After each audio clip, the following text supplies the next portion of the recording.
E o medo de se machucar de novo?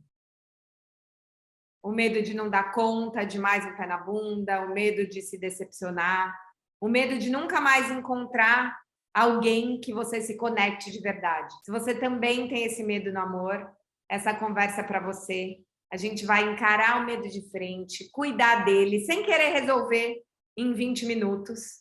E para fazer essa jornada de acolhimento e mergulho no medo, eu trouxe mais uma vez aqui para o canal Alexandre Patrício, psicanalista, doutorando em psicologia clínica pela PUC aqui de São Paulo e fundador do podcast maravilhoso Psicanálise de Boteco. Se você não ouve, já corre para seguir, para ouvir, para mergulhar nesse conteúdo sem medo. Alexandre, muito obrigada por estar aqui comigo de novo. Imagina, Caio, eu super agradeço o convite, ainda mais falando desse medo e dessa insegurança que acomete todos nós, né, na atualidade. Não tem como, eu acho que todo mundo traz aí uma pontinha de reservas em relação ao outro, em relação ao relacionar-se, né? E essas reservas, essas inseguranças, elas reverberam não só no campo afetivo, mas também no campo profissional. Muitas pessoas não acreditam no seu potencial e por não acreditarem não saem do lugar, não se desenvolvem, não arriscam. Mas vamos falar um pouquinho desse medo aí nas relações amorosas e o que é a psicanálise, o que a gente pode fazer para tentar diminuir esses traumas, essas experiências traumáticas que geram essa paralisação, né? Toda vez que eu abro caixinha no Instagram dos Soltos, esse é o tema que mais sai. Assim, as pessoas me escrevem muito, eu tenho muito medo de ser abandonado, muito medo de me machucar de novo. E o que eu sinto é que, assim, invariavelmente a gente está acumulando machucados, né? O meu público já é mais velho, a maioria das pessoas que me assistem tem entre 35 e 55 anos, então provavelmente você já se apaixonou muito e já se machucou, já teve uma relação abusiva, já casou, já se separou. A gente tem marcas de amores dentro da gente. E esse medo tem parecido cada vez mais paralisante. Por que, que a gente está com tanto medo de se machucar no amor? Olha, eu acho que a nossa sociedade em si, a gente está passando aí por um período de muita fragilidade, e é uma fragilidade que já antecede aí a nossa existência há algum tempo, porque as famílias não são as mesmas, o convívio social não é o mesmo, as nossas formas de comunicação, de intersubjetividade, né, de relacionamentos interpessoais também não são as mesmas. E aí o que acontece? Eu gosto muito de um texto do Winnicott chamado Fear of Breakdown. Ele fala, é o medo do colapso. E ele vai dizer algo muito significativo. Ele diz assim, só tem medo do colapso quem já vivenciou um colapso na origem da vida, nos primórdios da vida. Então, na infância, quando bebê, na primeira infância. E por que eu comecei falando das novas configurações sociais, né? Hoje em dia a gente vê essas famílias, às vezes, muito desorganizadas ou perdidas em relação à criação dos bebês, das crianças, coloco limites, não ponho limites, deixo na escola, deixo em casa, fica com a babá, fica sozinho, cuida dos irmãos. A realidade ainda fica mais complexa quando a gente adentra os núcleos sociais mais vulneráveis, né? O quanto essas crianças elas acabam muitas vezes tendo seus cuidados delegados a outras crianças da família, por irmãos mais velhos, e por aí vai. Então, dentro dessas condições, essas crianças, esses sujeitinhos, eles podem viver uma experiência de colapso. Essa experiência de colapso é uma angústia inominável que toma conta do nosso psiquismo. É uma angústia que vai gerar uma fragmentação desse eu. E conforme nós vamos vivendo esses colapsos eles vão marcando o nosso psiquismo. Vamos pensar numa escultura de argila que conforme você vai colocando o dedo, se essa argila seca, ela fica com as marcas desses dedos, né? Com os estragos. O nosso psiquismo é a mesma coisa. Quanto mais colapsos a gente vivenciou, mais a gente vai ter medo de vivenciá-los posteriormente.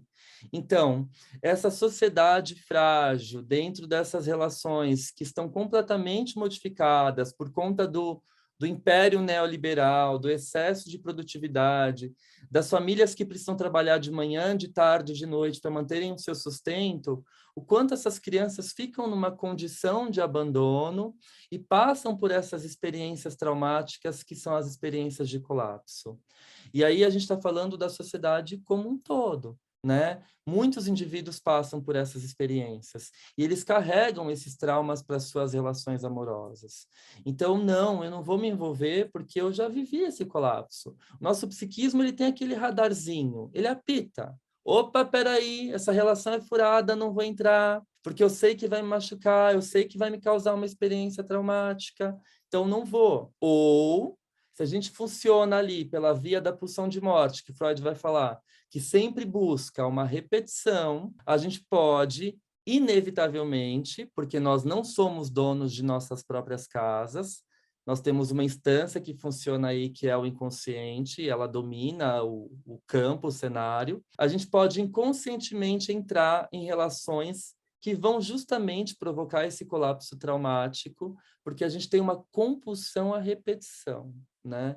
Esse trauma que se repete porque ele busca uma satisfação, o gozo, né? Então, ou a gente se mantém alerta e não entra nessa repetição, ou, inevitavelmente, a gente busca inconscientemente essas repetições traumáticas, mesmo sem se dar conta. E o quanto esse medo está ligado com a nossa dificuldade de lidar com o desamparo, né? Eu também lendo um dos livros que a gente está trabalhando na Confraria do Amor é A Arte de Amar, do Erich Fromm, e ele cita Freud muito, e ele fala muito do desamparo ser estrutural.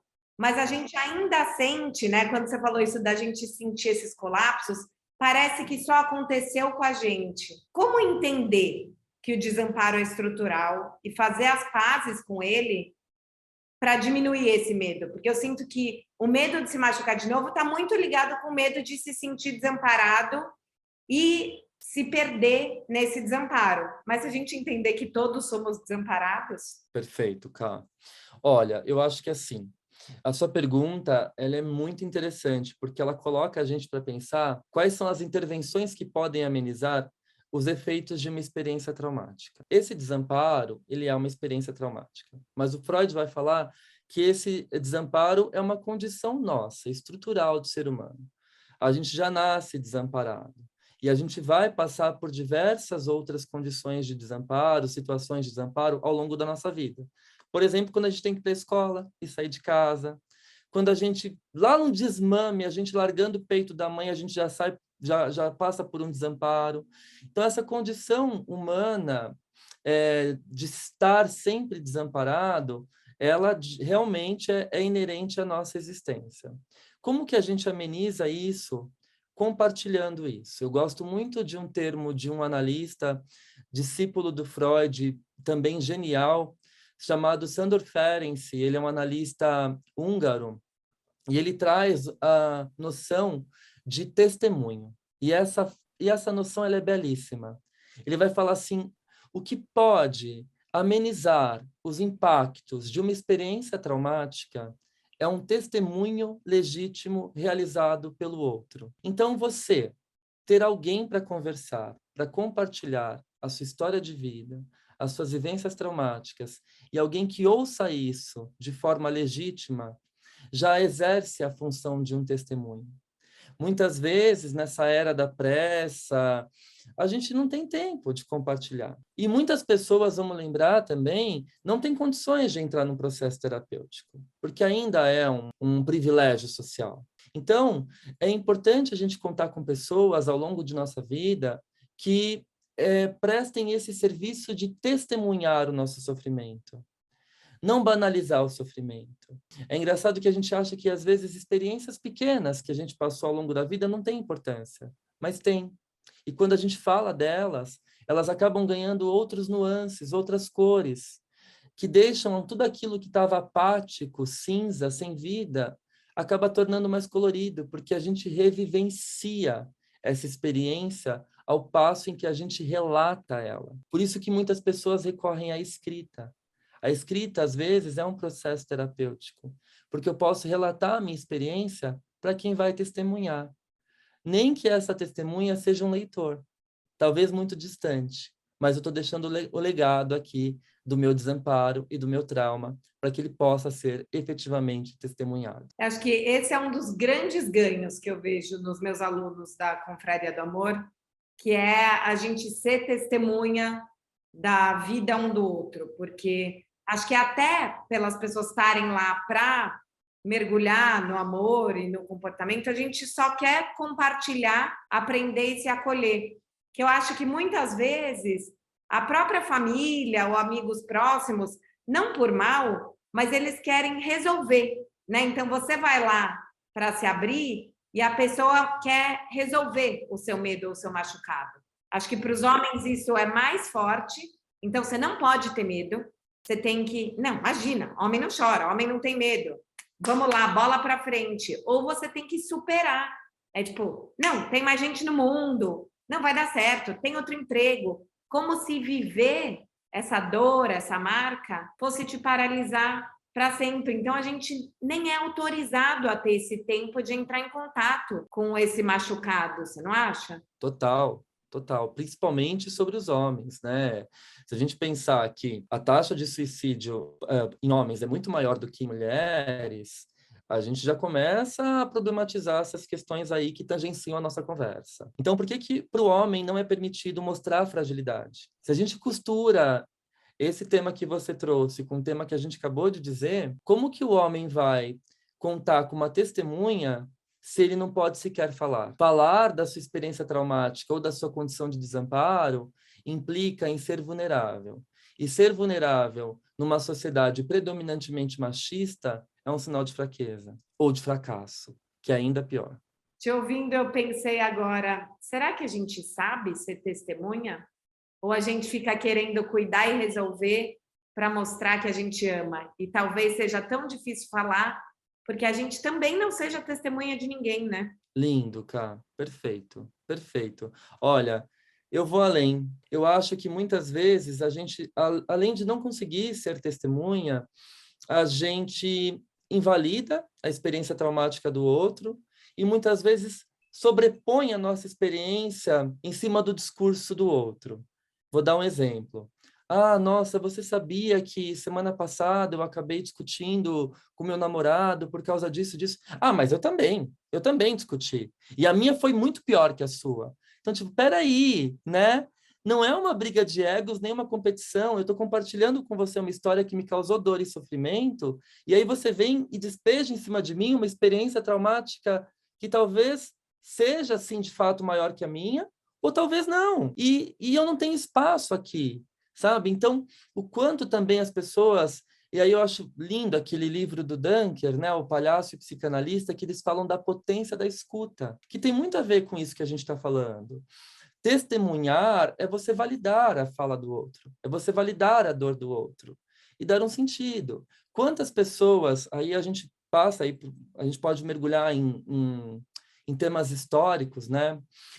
Passaram pela situação tenebrosa que foi o Holocausto e os campos de concentração, e os sobreviventes desses lugares, eles precisavam de testemunhas, né, que compartilhassem a sua dor e a sua experiência. E muitos desses sujeitos que não encontraram a testemunha acabaram dando fim na sua própria vida, porque eles queriam compartilhar a sua dor, a sua experiência, as vivências inomináveis, né, terríveis dentro dos campos de concentração, e as pessoas invalidavam esse discurso. Falavam, ah, não foi tudo isso, não foi bem assim, né? Então, o que o Ferenczi vai chamar de desmentido. Olha essa palavra, olha a potência dessa palavra. Eu vou contar a minha versão, a minha experiência traumática para alguém e a pessoa invalida. Ela está pondo em mim um desmentido, né? A criança, sei lá, que sofreu uma violência na escola por conta da professora, que acabou sendo grosseira com ela, humilhou ela, chega em casa e fala para a mãe, mãe, a professora falou tal coisa. Ai, isso é história de criança, quando você crescer passa. Quantos desmentidos a gente vai sofrendo ao longo da vida? E quantos desmentidos são colocados justamente para os homens? Porque eles não têm espaço para serem frágeis. Fragilidade implica fraqueza. Como eu falei, pior ainda, numa sociedade produtiva, implica em fracasso. No carnaval, eu viajei e tinha um grupo de amigos e um tinha acabado de se separar e teve um dia que ele não estava legal, ele não se separou porque ele quis, a mulher traiu ele com outro cara, já estava com outro cara, e ele queria conversar e os amigos do tipo, mas que bobagem, mas é carnaval, toma mais uma cerveja, olha a fulana ali que bonitona, vai paquerar ela tá dando mole para você. Quer dizer, nem no espaço dele, depois de 2 anos que a gente está sem contato, a hora que você acha que você vai poder contar com o colo dos seus amigos, vem esse lugar do tipo do desmentido, né? Ai, que bobagem, vai. E aí você percebe como a gente atropela os nossos sentimentos, como a gente atropela as nossas vivências. Por que que a gente está numa condição hoje tão doente, sem saber amar, sem saber demonstrar amor, sem saber, sem permitir, né, se relacionar com o outro? Por quê? A gente vai atropelando as nossas vivências e os nossos sentimentos. Olha a barbaridade que a gente passou na pandemia. Mais de 600 mil mortos no nosso país e a gente trata isso normal. Mais de 600 mil pessoas morreram, agora vamos anunciar outra notícia. O Oscar foi, não sei o que lá. É assim, é rápido. Então, você não tem tempo para processar. Sabe, peraí, o que eu estou vivendo hoje, agora? Né? Acabei de discutir com a minha mãe, mas eu tenho que ir para a faculdade para apresentar aquele trabalho ou fazer aquela prova. O que eu faço com essa discussão que me gerou tristeza? E aí a gente volta para aquela analogia que eu falei, né, do vaso de argila, que você vai modelando e marcando com os dedos. Tem uma hora que esse vaso vai ficar extremamente deformado por conta de tantas marcas externas e intrusivas que são permanentes, porque essa argila seca. E o vaso vai ficar exatamente no formato desses dedos. Então, sem falar dessa questão, o quanto a gente atropela a nossa própria identidade.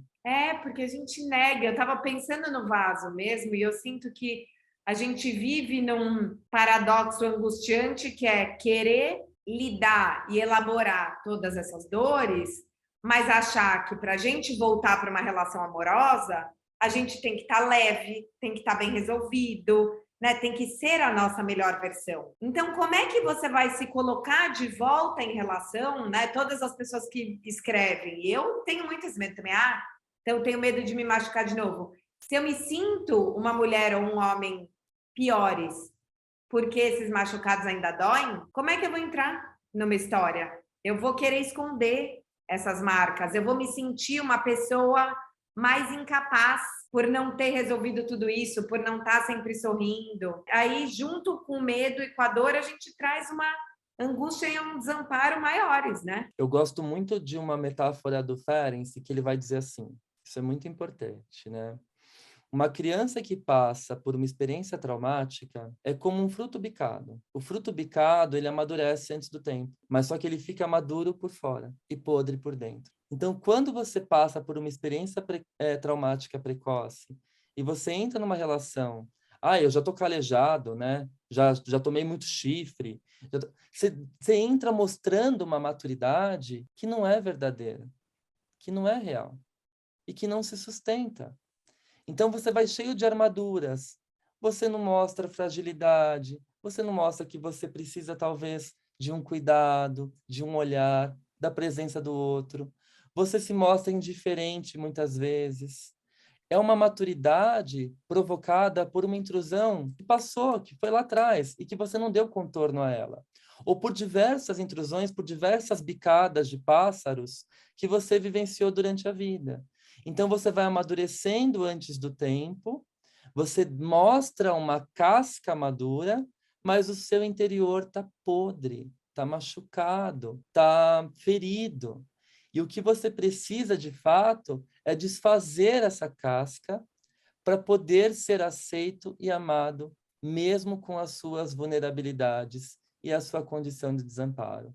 Se a gente não abraça essa nossa condição, que o Freud já denunciou como existencial, e a gente nega ela e joga embaixo do tapete, é claro que a gente vai colher as consequências disso no futuro. Como é que a gente não apodrece assim por dentro? E como a gente elabora esses traumas das relações, que às vezes eu vejo também, tem muita gente que me escreve e fala, nossa, Carol, eu fui casada, sei lá, por 10 anos, e eu vivi o luto daquele fim da relação, mas agora eu saí 3 meses com uma pessoa E está sendo uma dor muito maior, e na verdade, às vezes é invalidada, né? Porque é desmentido. Imagina, vocês nem tinham nada, você não era nada. O que a gente pode fazer? Que recursos psíquicos a gente pode ter para elaborar esses traumas dessas relações passadas e não apodrecer? Olha, eu acho que é essencial aqui a importância do ambiente. Então, você ter pessoas que você possa contar de forma verdadeira. Pessoas que você possa compartilhar a sua dor e que elas acolham a sua dor, sem invalidar o seu depoimento ou sem passar por cima de você, falando que a dor delas é maior, enfim. Sentar e escutar um amigo ou alguém que você ama ou um parente, enfim, é um desafio porque a gente não tem tempo para escutar. A gente quer ser escutado. E aí que tá. Se a gente está falando de pessoas fragilizadas e esses frutos bicados que amadureceram antes do tempo, como que a gente vai mostrar uma maturidade e uma preparação psíquica, um terreno psíquico capaz de poder escutar o outro se nós nunca fomos ouvidos? Você está vendo que vai gerando aí uma bola de neve e um círculo infinito que a gente não sai do lugar. Por isso que é importante o trabalho terapêutico, o trabalho psicanalítico. Então, eu acho que quem não pode contar com esses recursos, que se cerque de amigos que realmente te ouçam. Amigos que falam assim, olha, pode contar comigo, me liga, me escreve, fala, eu não vou te julgar, eu só quero te ouvir. E te ouvindo, a gente pode dar um outro contorno a essas suas experiências. Isso já é o suficiente. Parece pouco, mas como que o Freud chama a psicanálise? Aliás, nem o Freud, né? A Ana O, a paciente mais famosa que inaugura a psicanálise. Como que ela chama a psicanálise lá no comecinho? Ela fala isso aqui que eu estou vivendo é uma talking cure, uma cura pela fala. A gente tem o costume de subestimar o poder das palavras, mas quando a gente fala, a gente revivencia, a gente dá um novo formato às nossas experiências, porque nenhuma palavra ela é solta ao vento. Toda palavra gera um impacto. E esse impacto pode ser agora, ou pode ser depois. E se a gente dá um sentido a essas palavras, é claro que a gente dá força a esse eu totalmente fragilizado por diversas condições de desamparo que nós passamos ao longo da vida.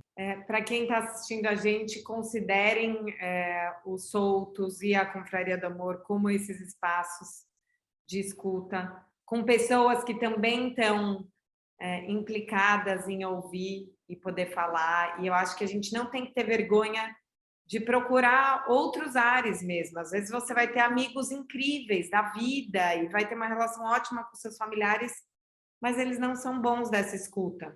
Eu acho que a gente tem que começar, né? Esse ano, em janeiro, eu conheci uma nova turma de amigas e eu sinto que eu me conectei com elas de um jeito que eu não me conectei com várias outras amigas, porque tem esse lugar da escuta e das dores compartilhadas.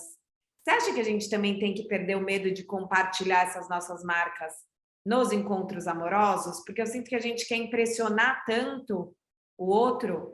E eu, pelo menos, eu viro e mexo, eu falo aqui no canal que eu gosto, até na minha bio dos aplicativos de paquera tem, aqui no RH, se você quer me impressionar, não conte uma qualidade sua, me conte um podre, um trauma, uma vulnerabilidade. As pessoas falam, ai, pelo amor de Deus, encontro não é terapia. Mas eu acho que a gente poder falar dos nossos medos, do que foi ruim, do que não deu certo, das dores da família, conecta tanto. Você acha que a gente tem que começar a exercitar isso também nos encontros amorosos? Eu tenho certeza. A questão é, até que ponto, nesses encontros amorosos, o outro vai estar disponível a nos escutar? Eu acho que essa é a questão central.